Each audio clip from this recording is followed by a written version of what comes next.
Hi, this is Mike Peasley, and welcome to the Tuned Artillery Percussion Library. This library is over 3 gigabytes with over 3,000 samples and is built around the concept of brass artillery shells, army helmet, grenades, and a collection of ambiences that we created by using the recordings we made of those items. The shells are World War I and World War II vintage, mostly British, as well as one French shell. They are from field artillery pieces, one called 13-pounder, another called a 15-pounder. The French piece I wasn't quite able to track down the source of. We found these things at various army surplus stores and flea markets, and just kind of collected this strange little motley crew of old derelict weapon parts. We'd been kind of curious about getting artillery shells for a while. It's an instrument concept that has its roots, back in the mid part of the 20th century, post-war era, where a lot of avant-garde music was taking off and people started using unusual items as instruments. And it just happened to be that there were a hell of a lot of old spent brass artillery shells laying around. And the quality of the machine work and the metal itself was really high in these items.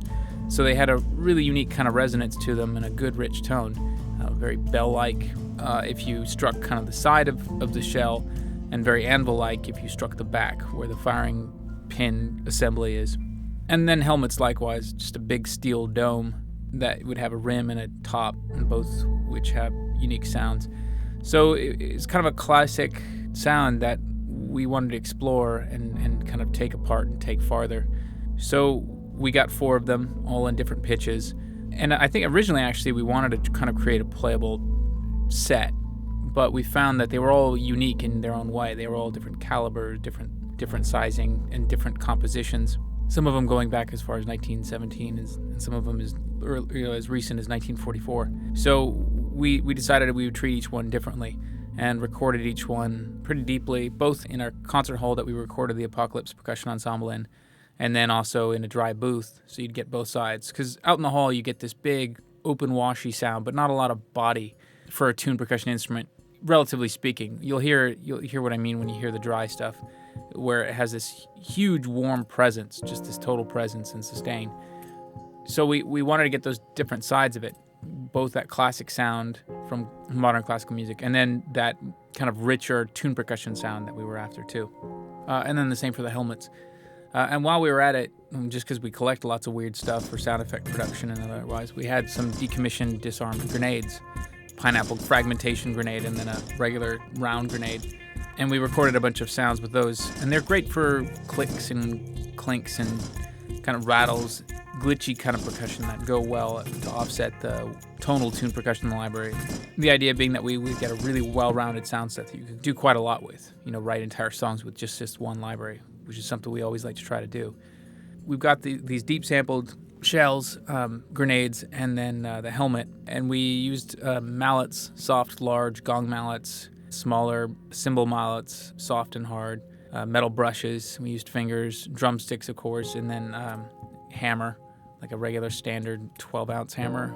And basically just tried to capture a good, well-rounded sound set here. It's got similarities to other metal percussion, but it's got a lot of unique flavors to it. And, of course, just a vibe that it's kind of hard to put your finger on.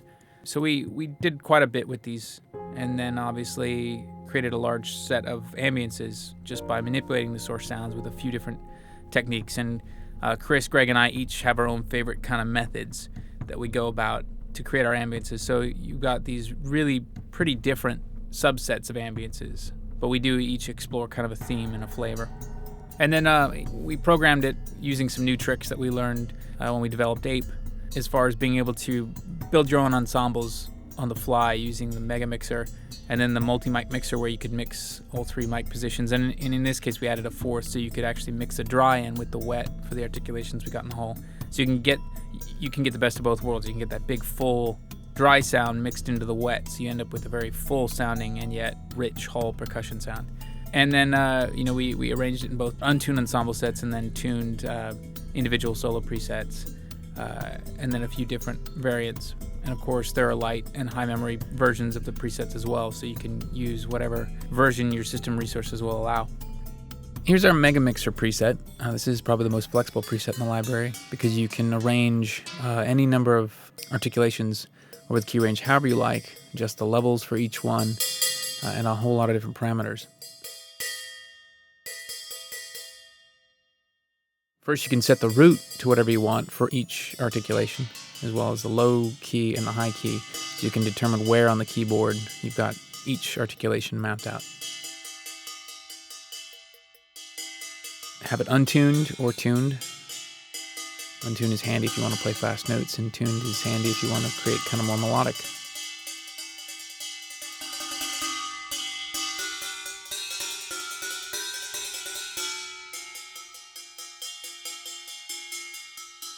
With the dynamics knob, you can focus either on the low velocities or the high velocities to kind of bracket the area you want to play.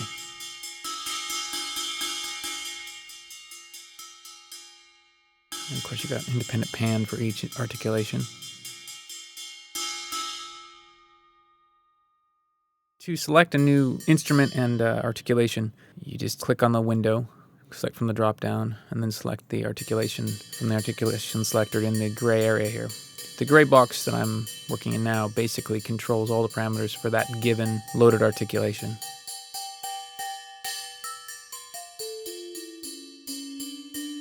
So you can hear how layering these different articulations together with different parameters can create some really unique compound textures.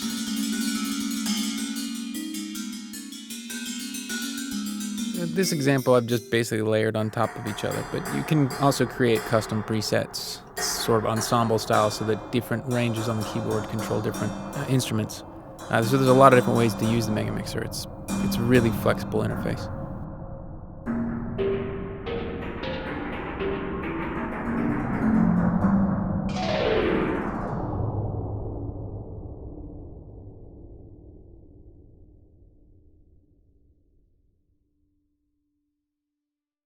This preset's the Artillery Master Untuned, and it features all of the wet and dry shell and helmet articulations spread out from left to right over the keyboard. Each articulation covers about 2 keys, and all the dry stuff's on the left, all the wet stuff's on the right. You have the entire ensemble at your fingertips. You can create complex percussion lines rather than tuned stuff. This is all meant to be untuned.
Here's an example of what you can do with the release knob. You can basically gate the room down to make it seem like it's a much closer, drier sound.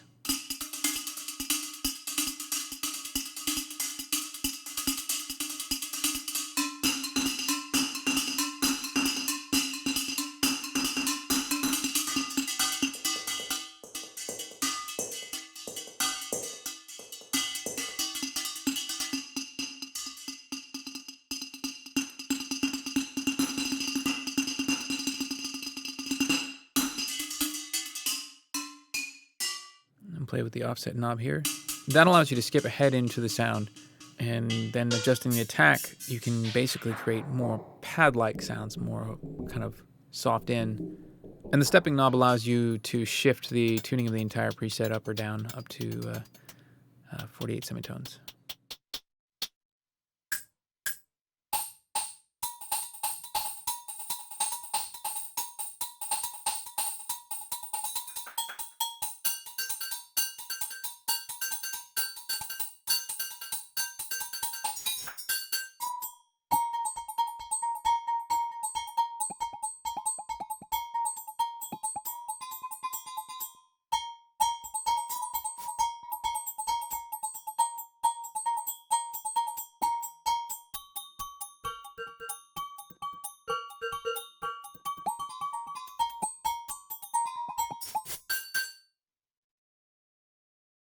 This library has a deep collection of ambient presets. We created them by manipulating the raw shell and helmet, grenade, and other source material to create these tonal and atonal textures and atmospheres. Some of them more synth-like, some of them more soundscape-like. So you've got a lot of different stuff to choose from. There are 39 different sets. And in this master preset, you can define 2 different layers and blend between them. The high layer and the low layer each have the full selection of ambiences you can choose. You can crossfade between any 2 of the ambiences, and you can switch them in real time. And then the blend knob itself allows you to smoothly crossfade between them.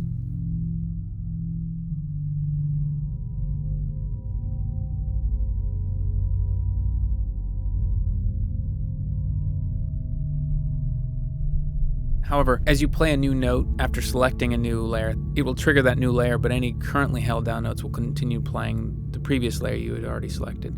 And what that allows you to do is to smoothly transition from ambiences rather than kind of jarring shifts while you're in the middle of a note.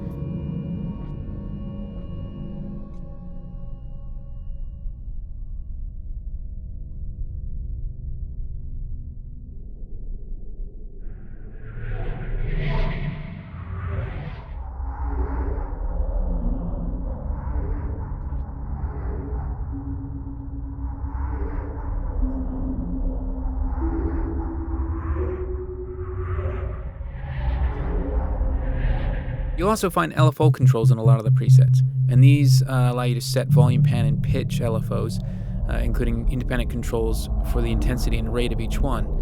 In the free mode, the rate control is defined in hertz, and you can get from very low, kind of gentle tremolo and vibrato effects all the way up to extreme, almost ring modulator type effects. There's a free sync toggle switch. It sets it from being able to freely, smoothly change the rate of the LFO, however you like, to locking it to your host tempo. And when you switch it to sync mode, the rate values convert to time signature divisions like half notes, quarter notes, eighth notes. These are a little bit trickier since they depend upon kind of the mathematical division of the tempo you're at. So whereas you can smoothly change the rate when you're in free mode in real time while notes are playing, and it just fluidly will speed up or slow down the LFO. If you have it locked to tempo, it's best to change the time signature divisions, whether it be, going from quarter notes to 30-second notes while no notes are playing. So if you want to do a lot of changes over time to the LFOs, the free mode is the smooth way to do that.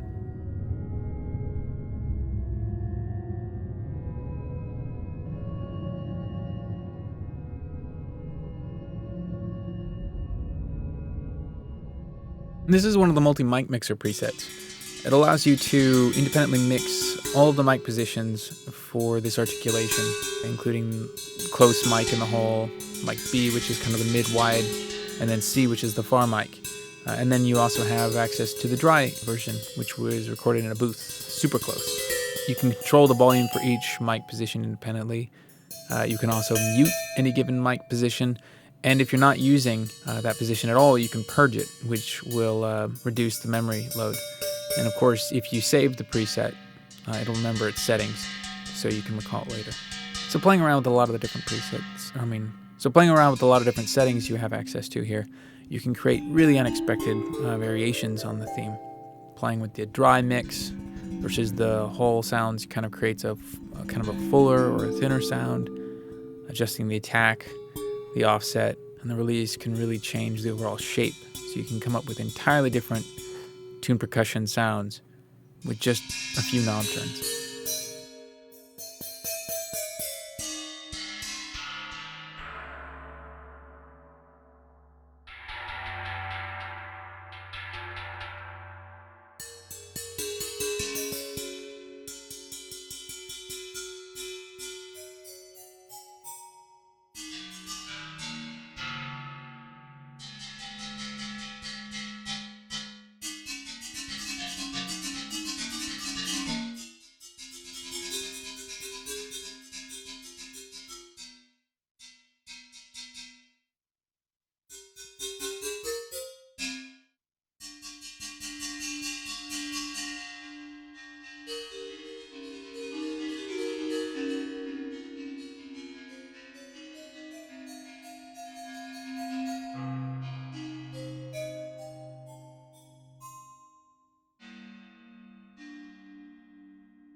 In this custom multi-instrument, I've layered together a lot of different presets from the library, including the Mega Mixer, the Master Untuned, and the ambiences, as well as a lot of different solo presets, both sustaining and percussive.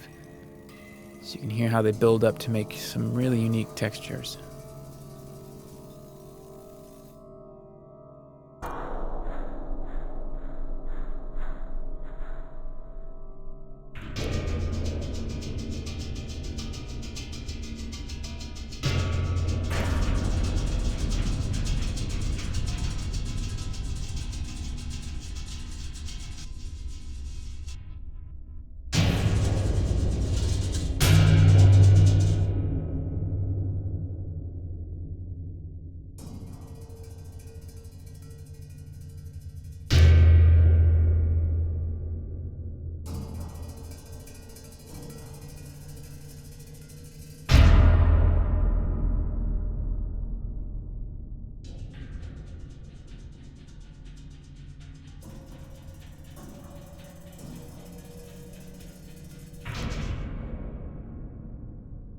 And I mapped the blend knobs in the ambiences and the sustaining dry side brush loops.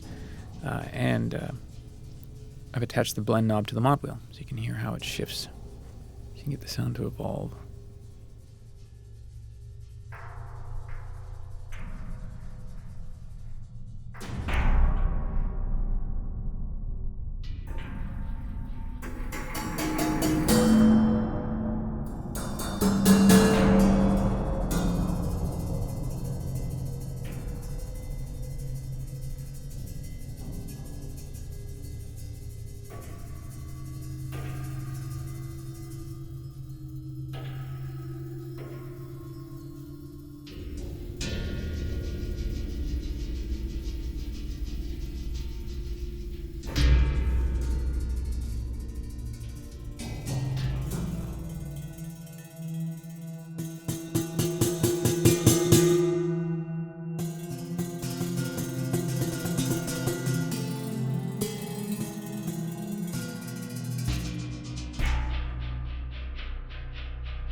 So that was Tuned Artillery. Thanks for joining us, and we hope you enjoy this library.